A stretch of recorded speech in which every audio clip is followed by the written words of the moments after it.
In the middle of last year, I decided to learn to make games. But before I got stuck into learning Unity, I wanted to test if I could bring a tiny idea from conception to completion in a short period, a month or less. The idea was simple. What if there was a turn-based RPG where each turn you roll the bowling ball-shaped dog at your enemies instead of pressing the attack button? I planned to make 4 levels, have a small story, and finish it without worrying about the quality. It was to be called Dog Bowling. I was on track to finish the whole thing in about 2 weeks using a simple tool called Construct, and then I had a bout of depression. It wasn't until I got on medication that I got around to looking at the game again, and even then, time got away from me with other wild stuff happening in my life. In the end, the total time to make the game, not including the time I ignored the project, was about a couple of hours each day for a week. Including the time I ignored it, it was more like 6 months. Even though it took longer than expected, the purpose was to learn about making games. So here are some things I learned from completing this tiny game. 1. Your game idea is bigger than you think it is. I had been told that there were a lot of hidden time costs to making your game idea real. That feature you think only needs 1 tutorial actually needs 2, that story you have will take 10 levels not 6, and so on. I thought this game was so short that this didn't apply to me. Nope! I totally thought I could tell a short story in this game, and I was wrong. It would have doubled the runtime of the game and made it worse. In the future, I'll be upping my time estimates on my ideas and trying to scope down hard on things that aren't at the core of the game. 2. Your game's scope will expand unless you stop it.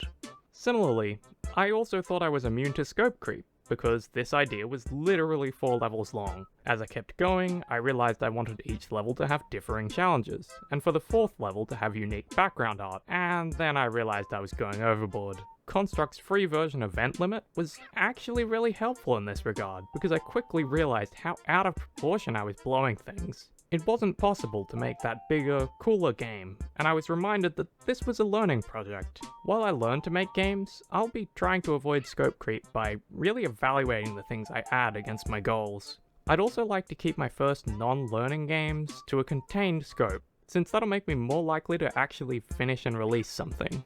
3.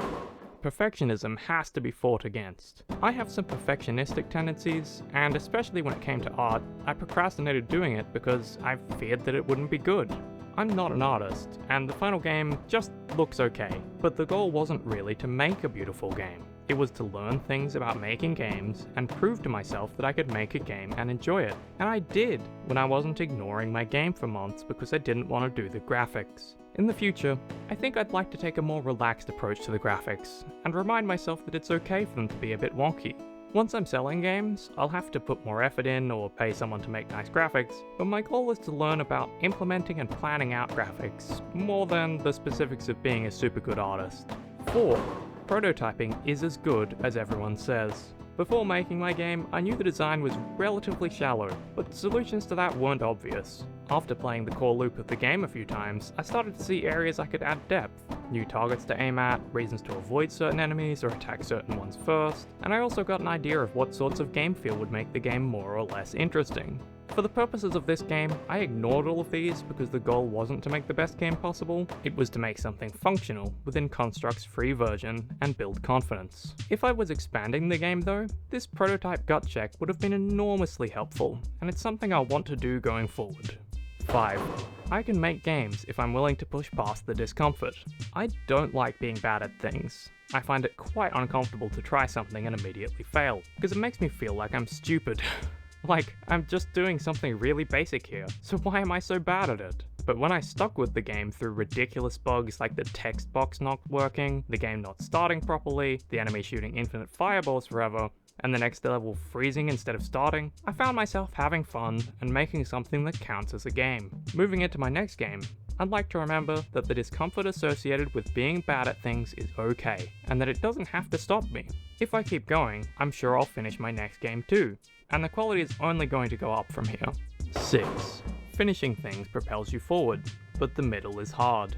At the start of the project, it was really exciting to finish small things, like making collisions work and making the dog ball roll, and at the end of the project, it was great to finish graphics and see them work in game. These victories made me want to keep going, and tended to lead to me doing more work on the project. I need a better plan for how to handle the middle of the project, however, and for transitioning between stages. I'd like to finish what I start, at least for my first few projects, because just like novels and YouTube videos, the middle is the easiest time to quit on something that could have been good. 7. Making basic things happen is hard when you're new. I have almost no idea what I'm doing with coding, and even though Construct has visual coding, I routinely made silly mistakes that I had to correct before things would work. While I'm still learning, I have to accept that it's really hard to get basic things to function correctly, and although it'll probably never be easy, it'll probably be a bit easier once I understand how to code a bit. 8. You can get a lot done if you stay focused. When I actually sat down and spent my free time making the game, an absolute ton got done very quickly. Even though I was learning while doing it, it was still very quick to make such a simple game, and it gave me some confidence that I can make something bigger if I stay motivated and work for a longer period. Construct is definitely quicker to work with than something like Unity, but if I stay focused, finishing a game isn't some far off, impossible goal. It's something within reach. So those are the 8 lessons I intend to take forward into my future games. I intend to document the process of learning to make games here, and probably on Twitch as well, so expect more game dev videos coming your way. If you want to play the game, the itch.io link is in the description right below the subscribe button. Ooh.